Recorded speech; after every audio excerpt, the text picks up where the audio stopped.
He was born into the family of banker Augustin Degas in Paris in 1834 and was the eldest of 5 children, that is, the firstborn. At that time, the firstborn had a special duty to continue the family business and traditions. That's how he was raised, instilling refined manners in him and preparing him for a legal career. However, from the age of 11, young Edgar became fascinated with painting. By the age of 18, he had set up an entire studio in his room and began visiting the Louvre to copy the works of old masters. At 19, in 1853, Degas, under pressure from his father, enrolled in the law faculty, but he studied half-heartedly. He doesn't like this path. And in 1855, a World's Fair was organized in Paris. It was only the second exhibition in history and the first to be held in Paris. All of France selected its best achievements in various fields for it. Among these achievements, of course, was art. It was decided to organize a separate hall and present the most famous and worthy artists of contemporary France there. Among them, a special place was given to Edgar, perhaps the most revered and famous artist of that time. Much to the artist's disappointment, the owner of Edgar's famous painting, The Apotheosis of Homer, refused to lend it for the exhibition. Edgar considered at the pinnacle of his artistic career and was extremely upset by the refusal. Degas knew the painting's owner, a friend of his father, and with his father's help, convinced the stubborn man to lend it for the exhibition. Excited and delighted, the godlike Edgar agreed to receive the young savior, warmly thanked him, and gave him that very famous advice which Degas would follow all his life. Draw lines, and more lines, young man, taken from reality or from memory, and you will become a good artist. In fall 1855, Edgar persuaded his father and entered the School of Fine Arts, where he studied drawing with Julie Lamotte, excelling under his guidance and drawing inspiration from Edgar's style. Even then, his unique art approach was clear. He said, "I think that if a person wants to seriously pursue art today and find their own original place in it, or at least preserve their individuality, they need solitude."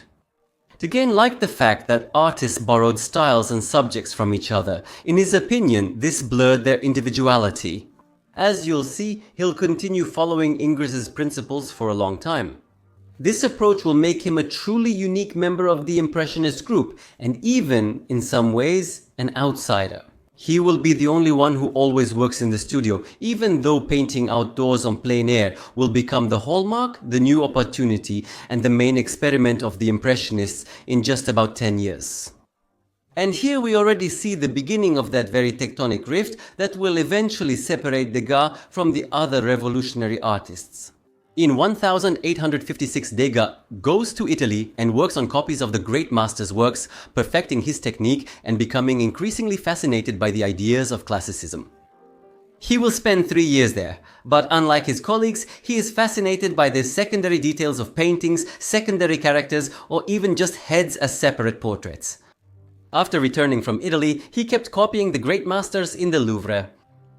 He settles in a studio in Paris and begins working on the first painting he wants to present at the Paris Salon. The Paris Salon was then the world's only annual art exhibition, like a fair with thousands of artists submitting paintings. A strict jury, intolerant of liberties and closely monitoring adherence to academic canons, approved or rejected the paintings. Rejected paintings were marked with a special stamp they were rejected, and then it became very difficult for the artist to find clients.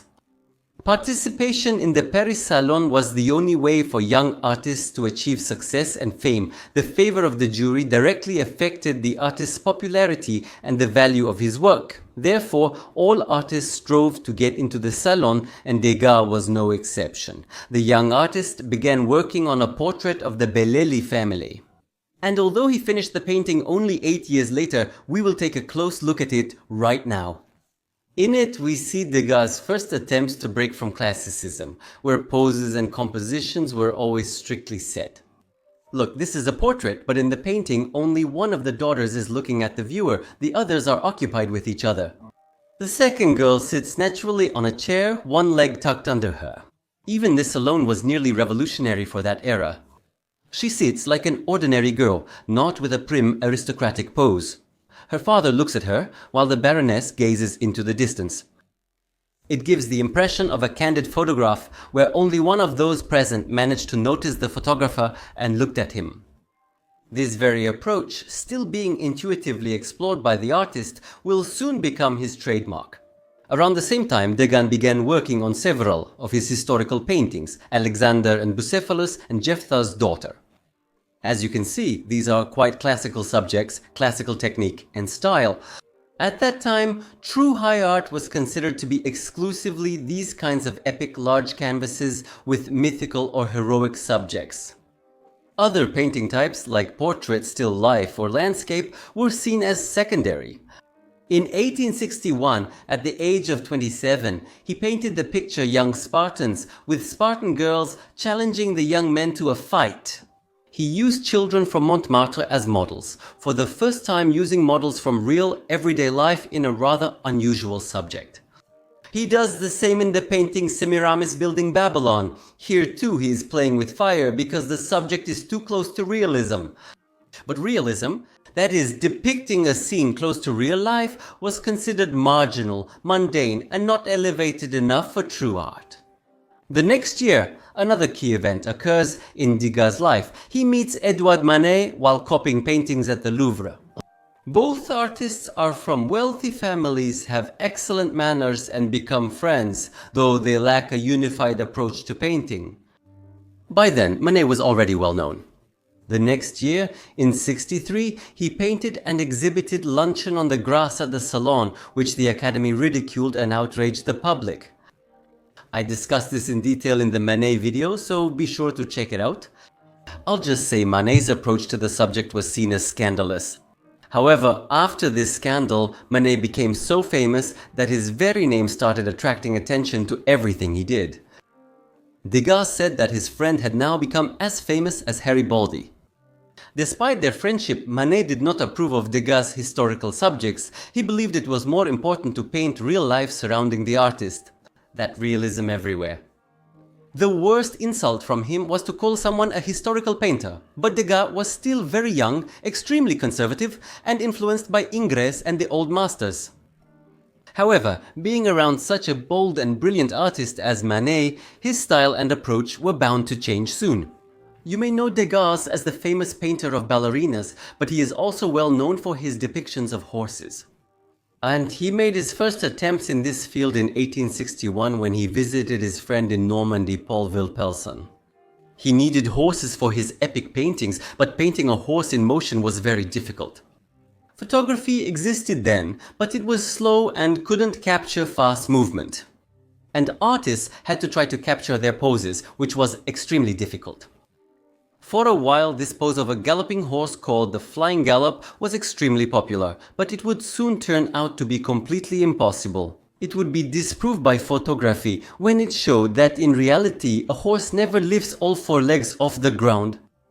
I discussed this in my video on photography's invention, see the link in the description. And in 1863, Degas also painted a portrait of Manet at home, depicting him listening to his wife playing the piano.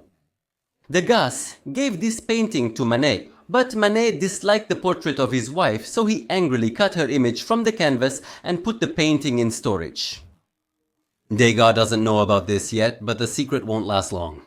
Degas exhibited his first painting at the Paris Salon in 1865 when he was 31. It was a scene of war in the Middle Ages, but it didn't attract any attention. Every other artist was exhibiting paintings like that, but that same year, Edouard Manet presented his incomparable Olympia at the Salon. And it made such a stunning impression on the public that all the other paintings simply weren't discussed. Again a prostitute, but now she's lying in bed even more shamelessly. Outraged Paris talks only about Olympia, Degas' battle painting and others interest no one. The disappointing results of the exhibition and, at the same time, Manet's explosive unpopularity would have made any artist think twice.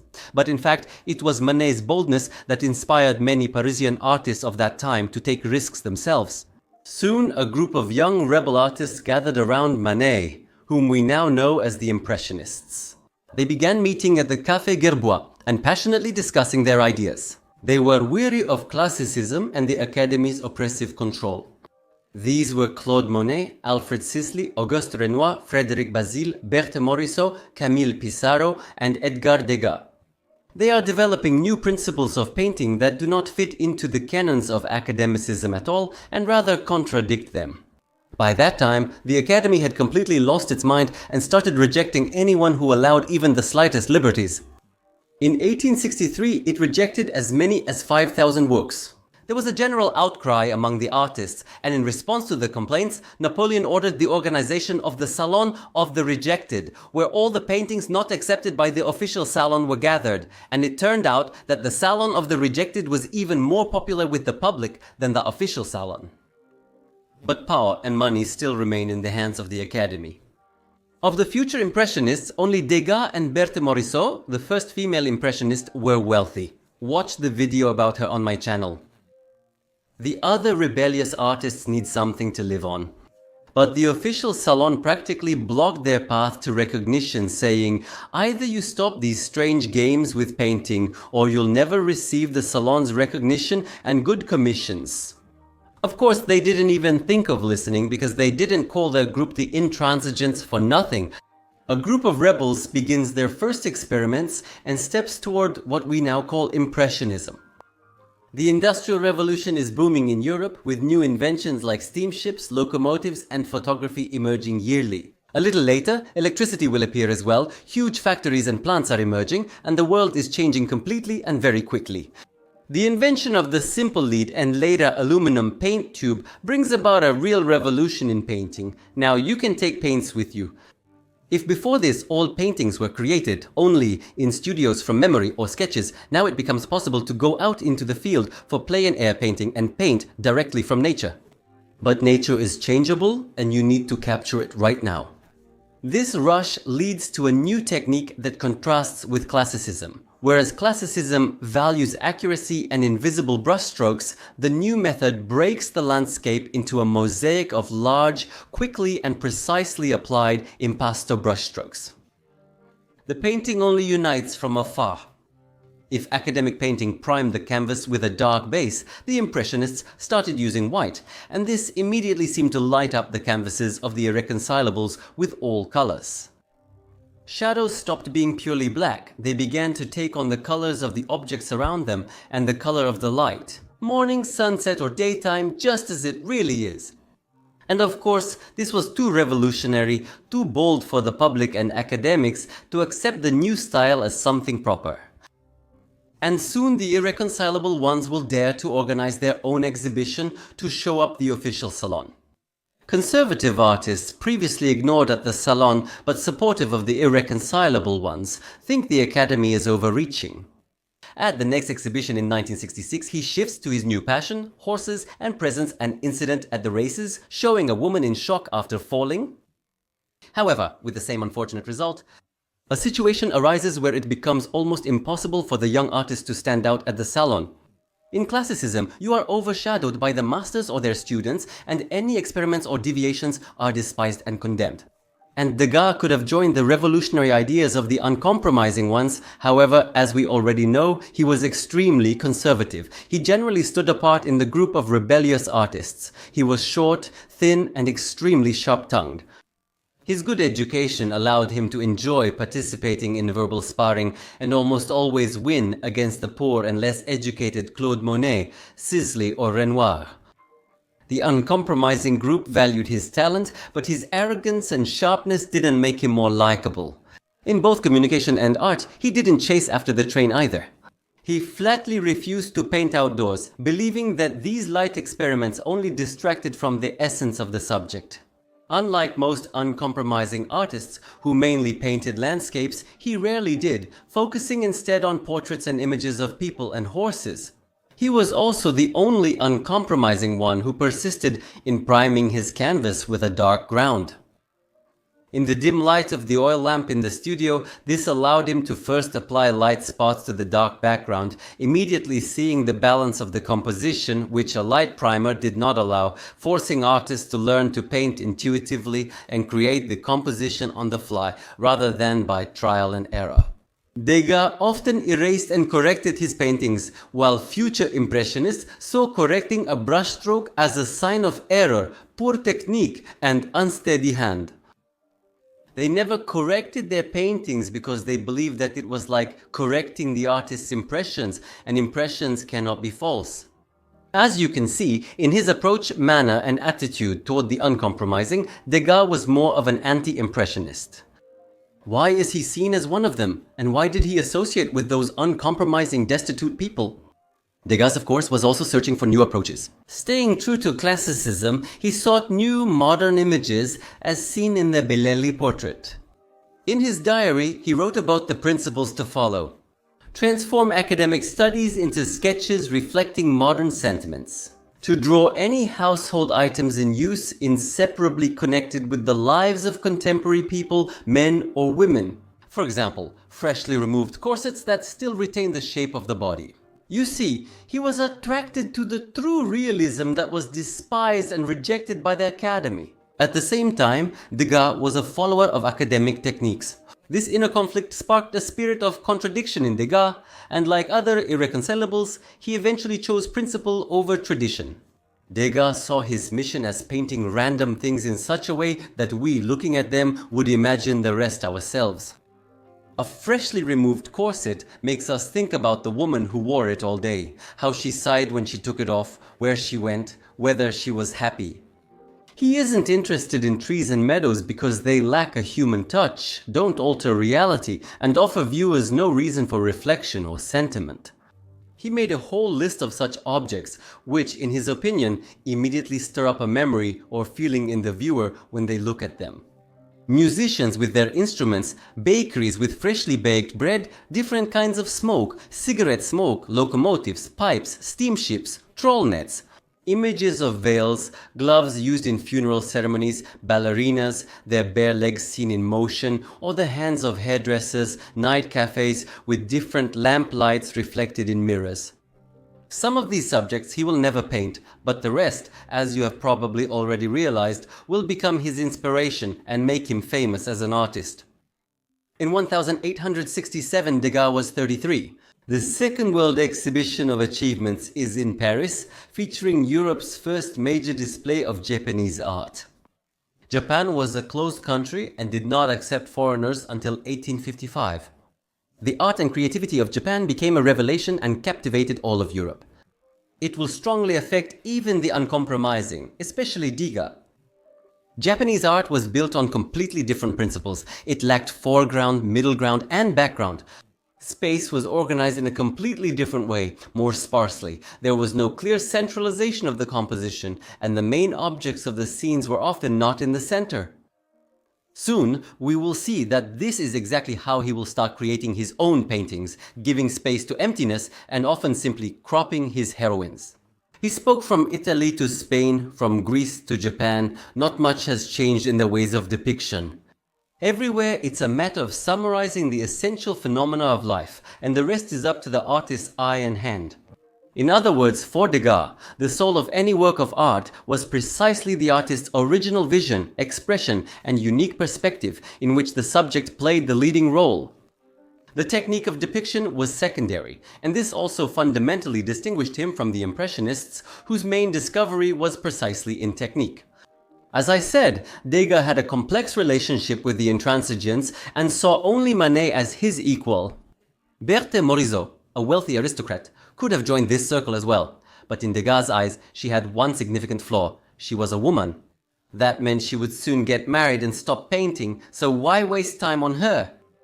See how mistaken Degas was. Watch my video on Berthe. Morisot Duranty said about him, an artist of rare intelligence, absorbed in ideas which seemed strange to most of his peers.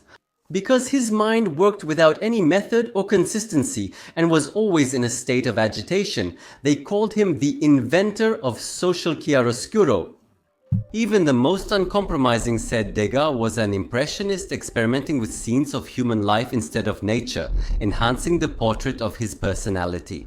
I should note that he was also a staunch supporter of the idea that art is not for the lower classes. It shouldn't be wasted selling reproductions of famous paintings for 13 sous each. Considering that most of the hardliners were from the poor strata of society, such statements by Degas did not make him popular among them. The only person truly close to Degas in spirit was Manet, but even with him, Degas had a falling out. In 1868, the two artists returned all the paintings they had ever given each other. When Degas saw Madame Manet's cut-off portrait, he was furious and reattached canvas to restore the torn part, but never finished his plan. The artists exchanged hurtful insults, and it was then that Manet said to Berthe Morisot about Degas, "He lacks naturalness, he is incapable of loving a woman, incapable of telling her about it, or even doing anything about it." The fact that Degas was never married, never had a girlfriend, but was often surrounded by young artists gives reason to assume that Degas was homosexual. And this will become an important point when we get to his ballerinas, depicted with such care but without any hint of eroticism. Degas didn't need money, and this set him apart from other uncompromising artists. He didn't have to sell his paintings, he could paint the way he wanted. He was much freer in his choice of subjects and techniques. In '69, he declined a lucrative 12,000 franc annual contract with Belgian dealer Stevens, the artist's brother. He generally preferred to sell his paintings only as a last resort throughout his life, but this situation would not last very long. For the Salon of '69, Degas submitted two paintings, one was accepted, the other rejected.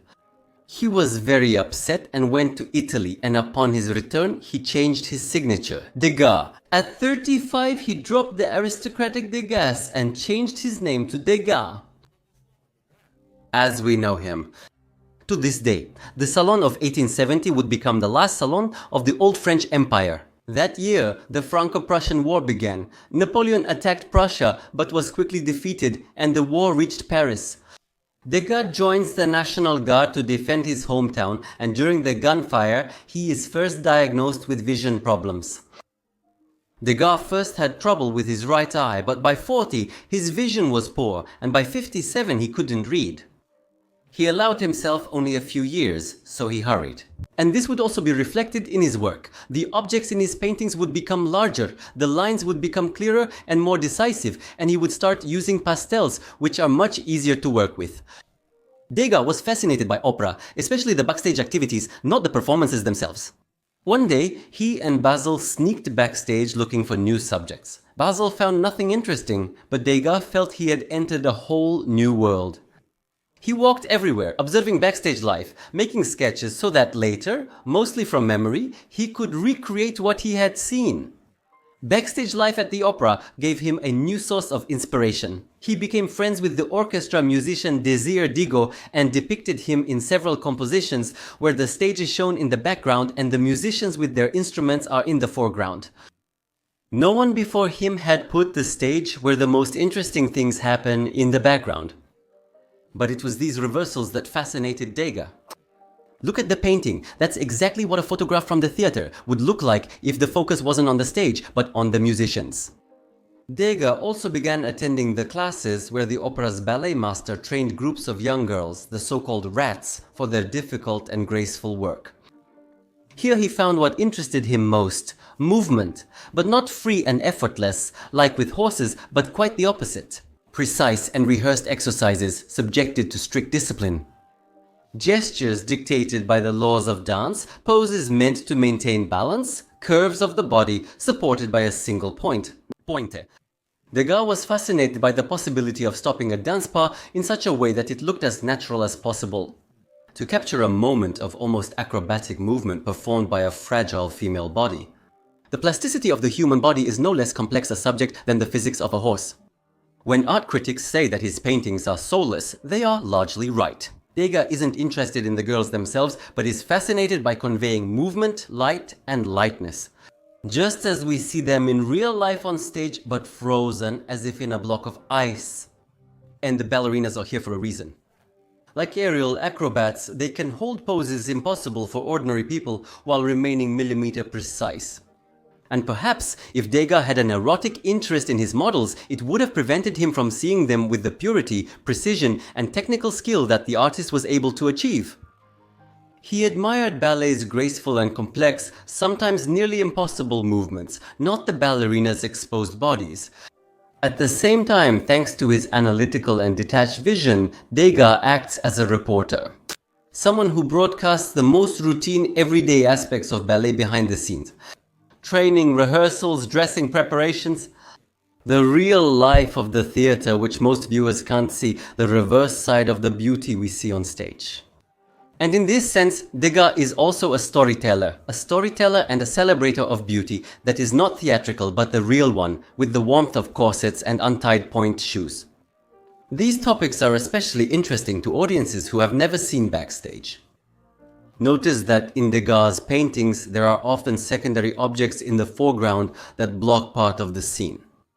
He was the first to come up with this maneuver, emphasizing the fleeting, accidental nature of a moment caught by chance. This is another unique feature of Degas' paintings. No one had done anything like this before him. To block the central composition with a piece of an instrument. What kind of nonsense is that? Like an antithesis to ballerinas? The opposite side of female nature also interests Degas, washerwomen, strong, hefty women engaged in their hard labor. You will see many paintings with them. Remember, if you see horses, washerwomen or ballerinas, it's most likely Degas. After the War of 1872, Degas goes to New Orleans, United States of America, to his cousin. There he paints the famous cotton exchange in New Orleans. Once again, he finds inspiration in the ordinary, everyday poses of the people in the office who are busy with their own affairs. This painting has no composition, no accents, no central plot, serving as a transitional stage between historical canvases and ballerinas. A museum will buy only this painting during the artist's lifetime. But in New Orleans, there's no artist like Degas, no one to talk to, debate, or share ideas with. The next year, he returns to Paris. In 1874, Degas' father dies, and Degas discovers his brother René has massive debts. To preserve his family's honor, Degas sells all he owns, his house and art collections. From now, Degas' life changes. He's earning a living through art for the first time. Like most Impressionists, he now must consider not just lofty ideas, but also how critics and viewers will receive his paintings. In only a year, he grew refined, sarcastic, and aristocratic. Degas, after declining a 1,000 franc monthly contract, ended up like Claude Monet and Auguste Renoir. They lived on beans and earned only 100 or 200 francs for their paintings. And this was the very year 1874. The very first Impressionist exhibition was approaching. Frustrated by repeated rejection and failure at the Paris Salon, the rebellious artists chose to hold their own exhibition. They pooled their money, rented photographer Nadar's studio on Boulevard des Capucines, and discussed which paintings to present. Degas opposed the idea at first, worried it would upset the academics and didn't want to burn bridges. The other Impressionists knew that Degas did not share their views on depicting nature and the main principles of Impressionism. They suspected that Degas would not join them, but disappointed with the official salon and beginning to experience financial difficulties, Degas still decided to join the group. But he became a real thorn in the side for the hardliners. First of all, he believes that as many participants as possible should be involved to dilute the personal responsibility of each of them, fearing that the Academy might get angry with them. Secondly, he insists on a neutral name for the exhibition and suggests the name Kapuscinka, after the street. The group rejects this idea. They were afraid to call themselves anything loudly, fearing it would seem like starting a new school. That's why they chose a neutral and terribly dry name, Anonymous Society of Artists, Painters, Sculptors, Engravers, and so on. Degas' group limits participants mainly for financial reasons. The more members, the lower each person's share of the rent. The group also agrees to invite more artists. Ultimately, Degas convinces the most artists to join. The exhibition features 165 paintings, including 10 by Degas. It was at this exhibition that Claude Monet first showed his painting Impression Sunrise, after which critics mockingly called the group the Impressionists. And this name will soon mark the beginning of a new stage in the history of art. Edouard Manet did not participate in the first or any of the subsequent Impressionist exhibitions, while Degas took part in 7 out of 8 exhibitions, but he scornfully rejected the very name Impressionism and did not consider himself an Impressionist. The exhibition was a complete failure. Spectators came mostly to laugh at the new and seemingly careless, sketch-like art. The press poured out biting reviews that mocked the innovative artists, and the academicians made lists of rebels and expelled them from the salon. But the exhibition was still a victory. For the first time, it introduced the general public to new art. It was the first step in the Impressionists' long 30-year journey to recognition, a finish line not all would reach. After harsh criticism from critics and academics, many artists declined to join the second exhibition, fearing ostracism. Many but not Degas. At the 1876 exhibition, he displayed as many as 24 paintings, including The Office, which he painted in New Orleans. But after this exhibition, Katie Garanti published a pamphlet mocking the Impressionists. They were friends with Degas, and the other artists suspected that, at the very least, Degas had influenced it and perhaps even partially authored it. Their criticism was just too similar. Degas considered depicting nature to be a passive form of creativity. He claimed that only the artist's imagination was capable of creating true art. If you only copy nature, you're just a copyist. He said, it's very good to copy what you see, but it's much better to draw what you no longer see. But you have kept it in your memory. Then a transformation of what you have seen takes place, where imagination works together with memory. You depict only what struck you, in other words, what is necessary. In this way, your memories and imagination are free from the tyranny of nature. If you watched my video about Claude Monet, you understand that Monet's and Degas' visions were in opposition to each other. Many Impressionists studied and refined the new technique, quick, lively depictions of nature with minimal brush strokes, which Monet perfected. Degas, by contrast, preferred the human world rich with emotions and memories. You need natural life, he explained to his colleagues. I need artificial life. He preferred to paint from memory and perfect his works in the studio. And it's simply amazing how he could even collaborate with the other Impressionists and how they could collaborate with him. And as you will see later, it is Degas who will ultimately lead to the split and final dissolution of the Impressionist group. Degas didn't like selling his paintings. He did it out of necessity. However, he never lacked clients. His paintings of dancers and scenes from theater life sold well. By choosing a more conservative, though still experimental path, Degas was earning more than the other Impressionists at the time. And he even gradually began to improve his financial situation and restore his collection of paintings by classical masters.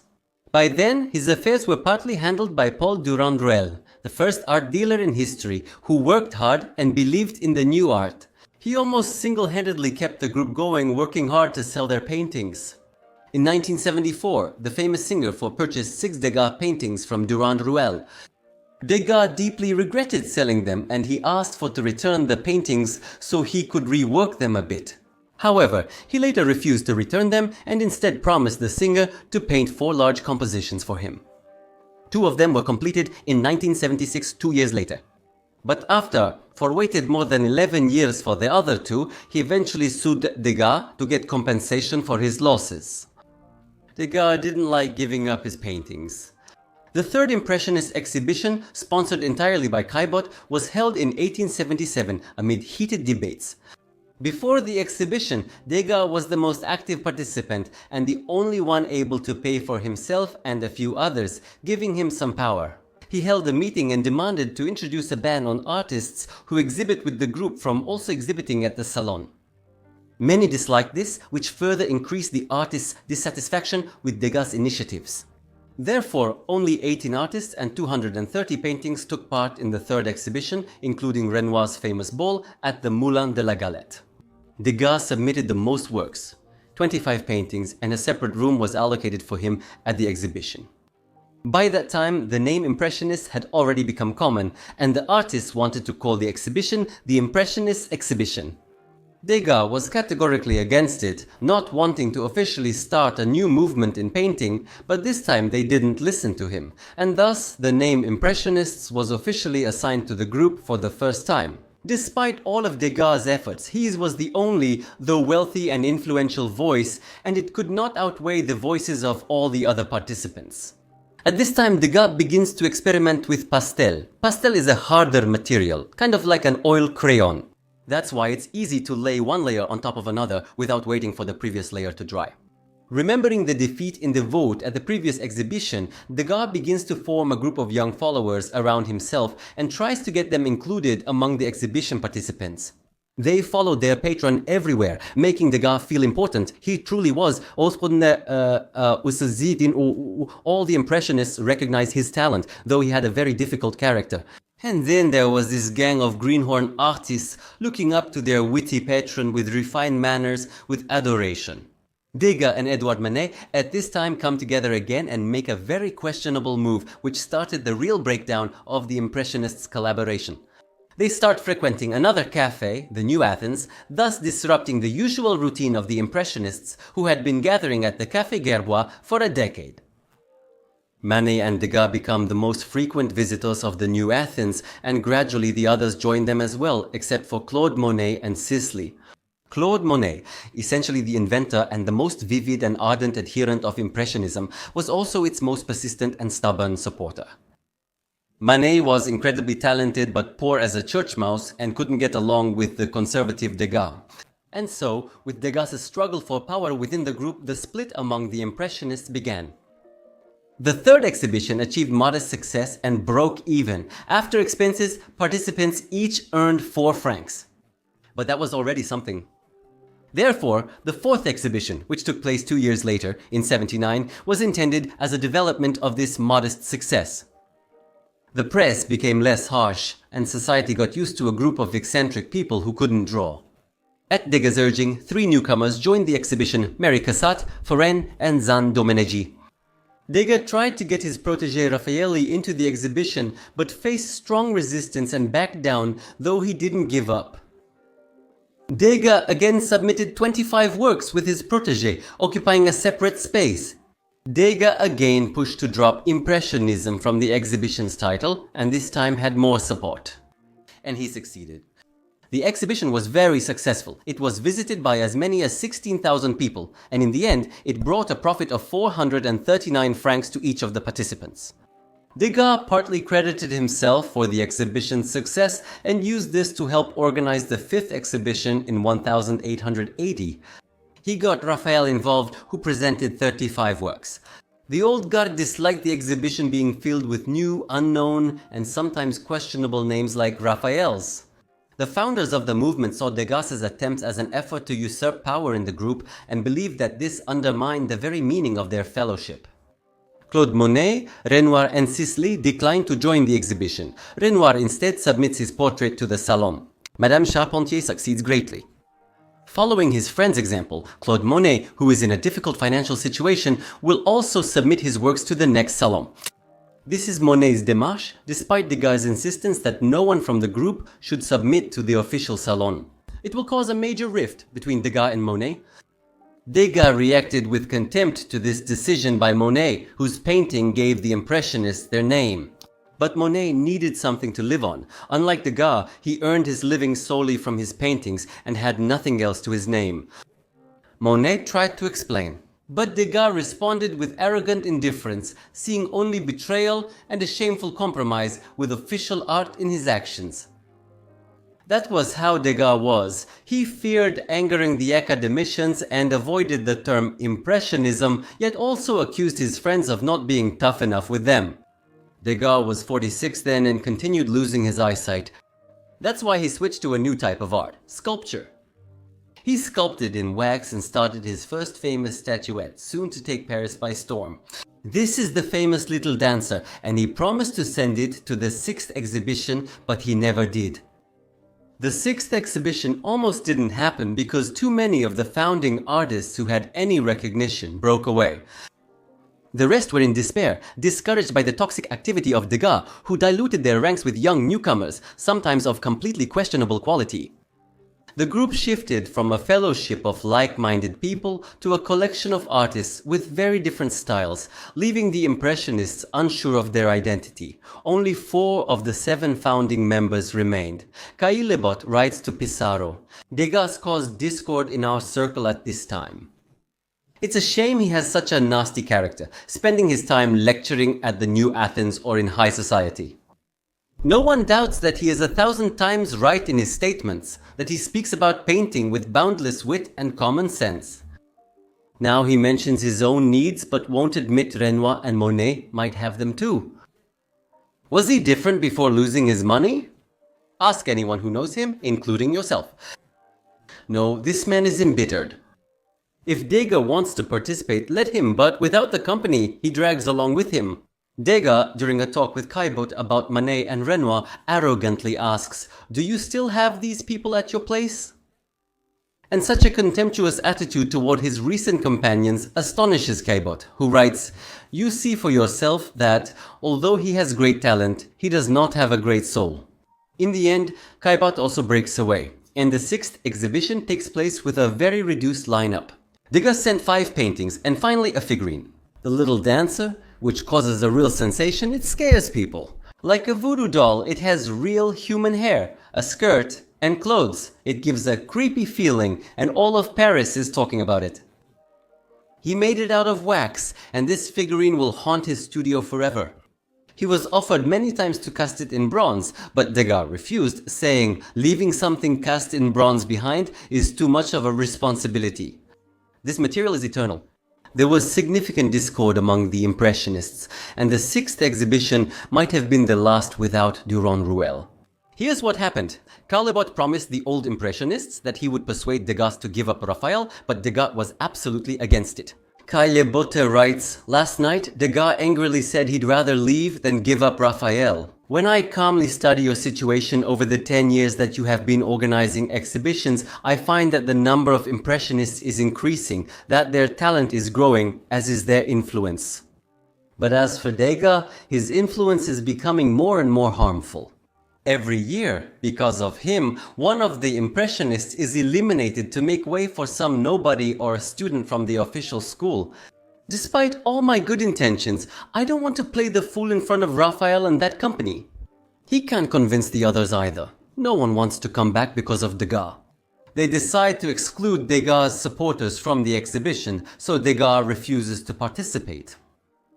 But that still doesn't convince anyone, because the founders of the group are already too divided and don't want to have anything to do with all this squabbling. And then Durand-Ruel steps in. He wrote to all the Impressionists with a personal request, and they simply couldn't refuse him.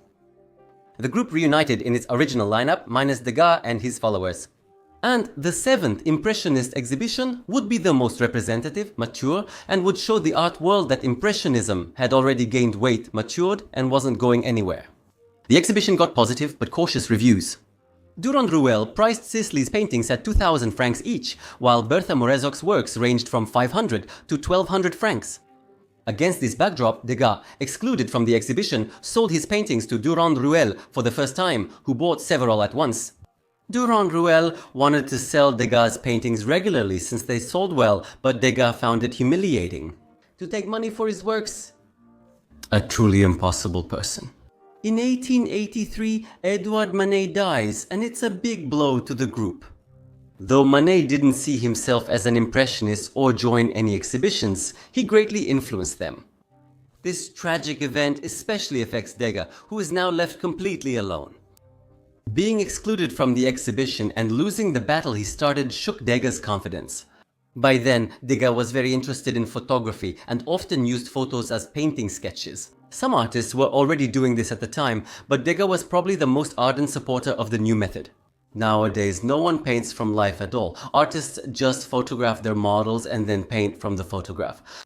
And Degas was the first among them. It was during this period that another characteristic feature of his paintings appeared: cropped figures. No artist before him had done that. Why include only half a figure in a scene? A random photograph inspired Degas with this subject and approach, which remains popular today. A captured moment, which is further emphasized by the presence of seemingly random objects in the frame. Meanwhile, a new generation of artists emerged.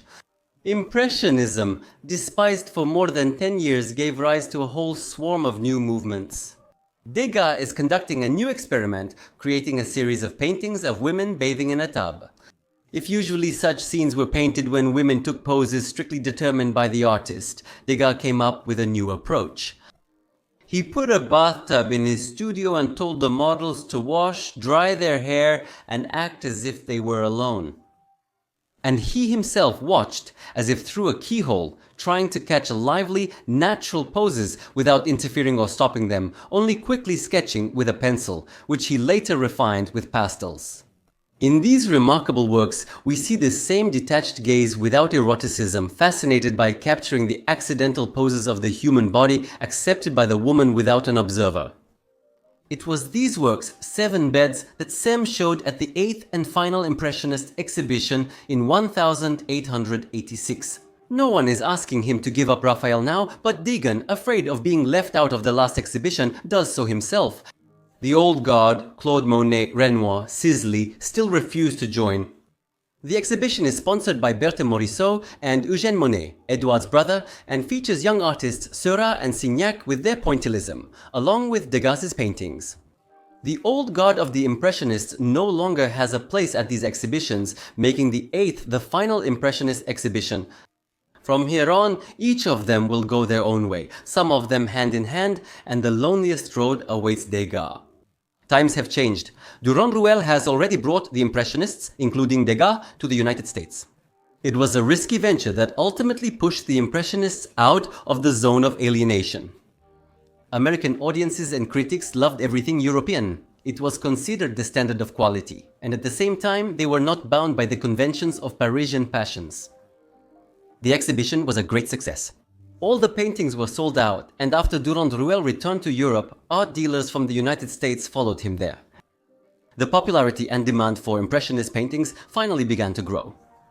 In 1892, their second United States exhibition established them as the new leaders of art.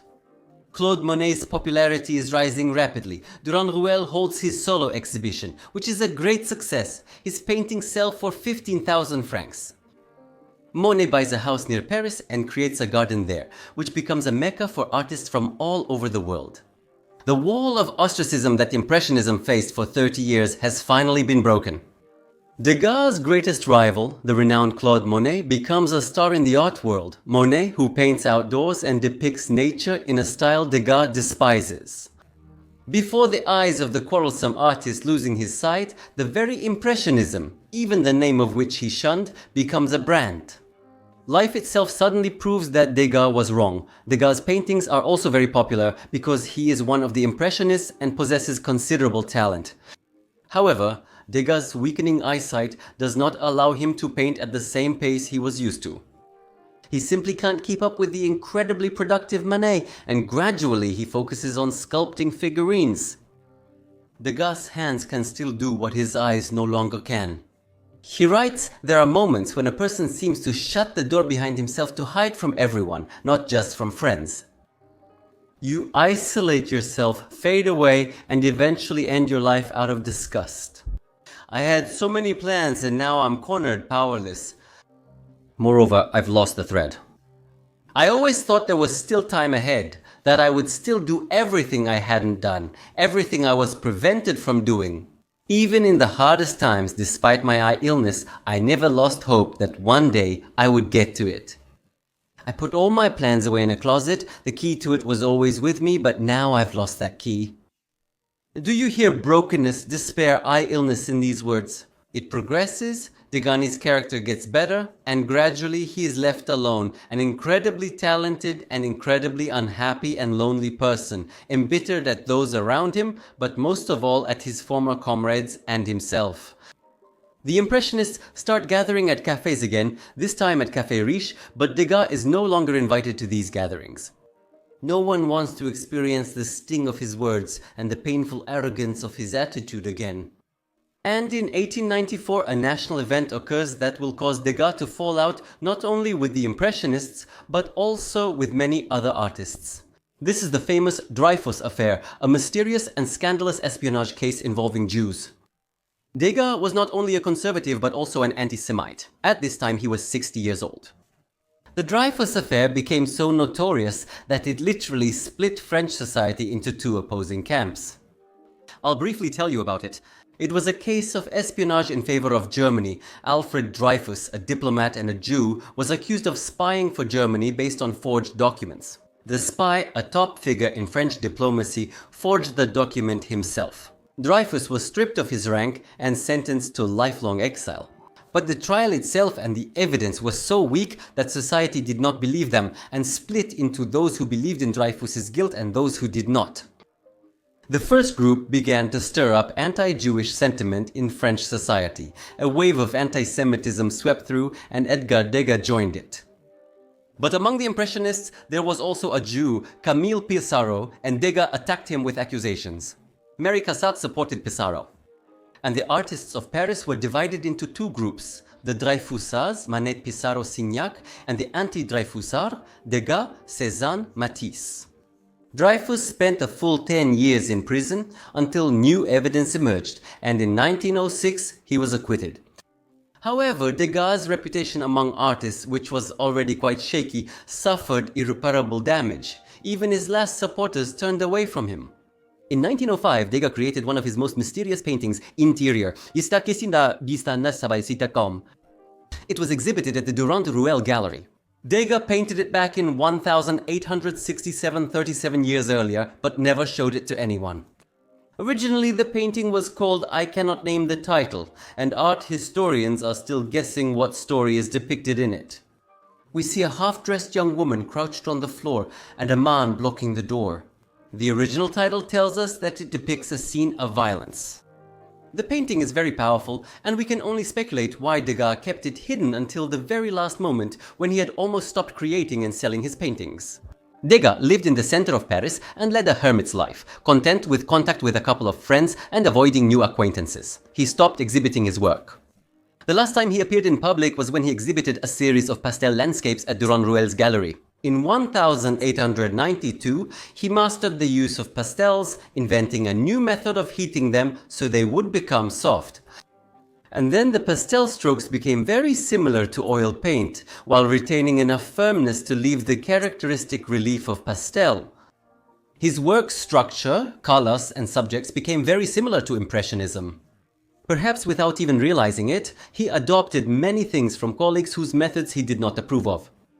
His pastels turned into a colorful fireworks display where the precision of form gave way to a shimmering fabric of colored strokes, twins of Impressionist brushstrokes. In 1912, he was forced to leave his studio in Montmartre, where he had worked for more than 20 years. Almost blind and alone, Degas wandered around Paris, unable to create anymore, while the flames of the First World War were igniting all around him. And his main rival, Claude Monet, was painting his incredible water lilies, becoming a millionaire and a guru whom artists from all over the world came to admire. Still the same quarrelsome old man, he finally admitted this in a letter to his friend Évariste de Valerne late in life. I would like to ask your forgiveness for what often slips into your words and even more often into your thoughts. Namely, for being harsh with you or seeming harsh throughout our long friendship. I was mainly harsh toward myself. You probably remember this because you were often surprised and reproached me for my lack of self-confidence. I was, or rather, I seemed harsh toward the whole world. Since a state of bitterness became a habit for me, which can be explained by my constant doubts and bad temper. I felt so unequipped, so unprepared, so weak, and at the same time my intentions in art seemed so right to me. I was at odds with the whole world and with myself. If I hurt your noble and high soul, or perhaps your heart, because of this damned art, I ask your forgiveness. By that time, unfortunately, only 3 of the Impressionists were still alive. Also going blind from cataracts, Claude Monet was by that time the most recognized and famous artist of his era. Renoir, crippled by arthritis and painting with his brush tied to his hand, and Degas, who had stopped creating, full of regret, going blind, but recognized as one of the greats. He died at the age of 83 in 1917 of natural causes. Having lived a very long and eventful life, Degas, regardless of his difficult character, became one of the pillars of Impressionism, although of course he would never have admitted it. After his death, his heirs discovered 150 unknown wax figures in his studio, which he had worked on throughout his life but never showed to anyone. The heirs saw the figures as vital to the artist's legacy and over 5 years cast 74 of them in bronze. Unfortunately, the rest were in even worse condition than their creator was in his final years. Now these figures are in major museums worldwide, just like his paintings. The result of the work of an incredibly talented expert on the human body, an utterly unbearable person, perhaps the most unbearable in the history of art. This was the life of the great and truly terrible Dig. I'm sure many of these facts were new to you, and you'll hear even more if you subscribe to this channel and like this video. With this video, I'm concluding my series of stories about the Impressionists. It's time to move on. Ahead of us are Van Gogh, Dali's mother, and many, many others. Subscribe to stay updated. Goodbye, everyone.